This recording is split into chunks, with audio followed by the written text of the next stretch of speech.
എടാ, ഈ ലോകത്ത് ഞാൻ നിങ്ങൾ ഉൾപ്പെടെ ഒരു 99% ആൾക്കാരുടെ, അതായത് ഒരു മെജോറിറ്റി ആൾക്കാരുടെ ഒരു പൊതുവായിട്ടുള്ളൊരു സ്വഭാവം ഞാൻ പറഞ്ഞുതരാം. ഇതിപ്പോ പറഞ്ഞു കഴിയുമ്പോ പറയല്ലേ ഞാൻ ഇങ്ങനൊന്നും അല്ലേ, ഞാൻ നല്ല പിള്ളയാണെന്ന്.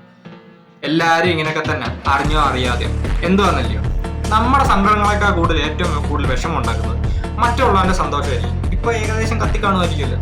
ഇപ്പൊ ഒരു ഉദാഹരണം പറയാനാണെങ്കിൽ, ഇപ്പൊ എന്റെ രൂപം ശരിയാണെങ്കിൽ ഇതിപ്പോ സ്കൂളുകളിൽ നിന്ന് തന്നെ ഫസ്റ്റ് തുടങ്ങും.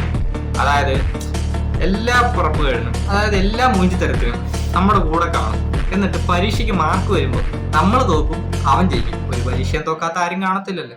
അപ്പൊ നമ്മൾ ഏറ്റവും കൂടുതൽ തോറ്റതിനേക്കാൾ കൂടുതൽ വിഷമം അവൻ ജയിച്ചതിനായിരിക്കും.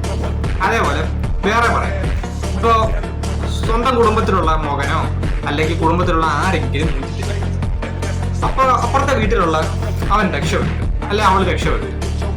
അവിടെ ഏറ്റവും കൂടുതൽ വിഷമം ഉണ്ടാക്കുന്ന സ്വന്തം വീട്ടിലുള്ള മുൻതെറ്റി പോയതിന്റെ അല്ല, അപ്പുറത്തുള്ള രക്ഷപ്പെട്ടതിന്റെയാണ്. ഇപ്പൊ എന്റെ ഒരു കാര്യം പറയാനാണെങ്കിൽ എനിക്ക് ഏറ്റവും കൂടുതൽ വിഷമം ഉണ്ടായിരുന്നു ചോദിച്ചാൽ, ഇപ്പൊ ഇവൻ എന്റെ കാര്യം അത് തന്നെ. ഞാൻ അങ്ങനെയാണ് അല്ലെന്നല്ല ഞാൻ പറയുന്നത്, ഞാനിങ്ങനെയാണ്, നിങ്ങളും ഇങ്ങനെയാണ്, എല്ലാവരും ഇങ്ങനെയാണ്. ഇപ്പൊ എന്റെ കാര്യത്തിൽ എന്നെ ഒരു വലിയൊരു ഫെയിലിയറിലോട്ട് ഒരാൾ തള്ളി വിട്ടു. എനിക്ക് അന്നേരം വിഷമം ഉണ്ടായിരുന്നു, ഇല്ലെന്ന് ഞാൻ പറയുന്നില്ല. ഇപ്പൊ കുറെ കഴിഞ്ഞപ്പോഴത്തേക്കും ആളുടെ കുറച്ച് സ്റ്റോറിയും കാര്യങ്ങളൊക്കെ കണ്ട് ആളെ അടിച്ചു പിടിച്ച് ഹാപ്പി ആയിട്ട് നിൽപ്പുണ്ട്. അപ്പോഴാണ് എനിക്ക് ഏറ്റവും കൂടുതൽ വിഷമം ഉണ്ടായത്. എനിക്കത് പറയുന്നതുകൊണ്ട് യാതൊരു എളുപ്പമില്ല. എന്ന് വെച്ച് കഴിഞ്ഞാൽ ആളെന്നെ തടിച്ചു പൊളിച്ച് ഇപ്പോണ്ട്. അപ്പൊ ഞാൻ വിചാരിച്ചു, എങ്ങനെ പറ്റുന്നു ആൾക്ക് ഇങ്ങനെ ഹാപ്പി ആയിട്ടിരിക്കാൻ, എങ്ങനെ പറ്റുന്നു, നമ്മളിങ്ങനെ തള്ളി വിട്ടിട്ട് എങ്ങനെ പറ്റുന്നു. ഇതാണ് ലോകം, നമ്മളെല്ലാരും ഇങ്ങനെയൊക്കെ തന്നെ. ഇപ്പോ അത് അക്സെപ്റ്റ് ചെയ്യാൻ ബുദ്ധിമുട്ടായിരിക്കും പലർക്കും.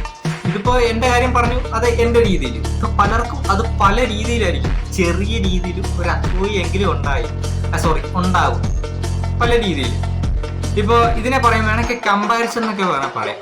ഇത് പലയിടത്തും അത് കാരണമാണ് ഏറ്റവും കൂടുതൽ കുഴപ്പമുണ്ടാകുന്നത്.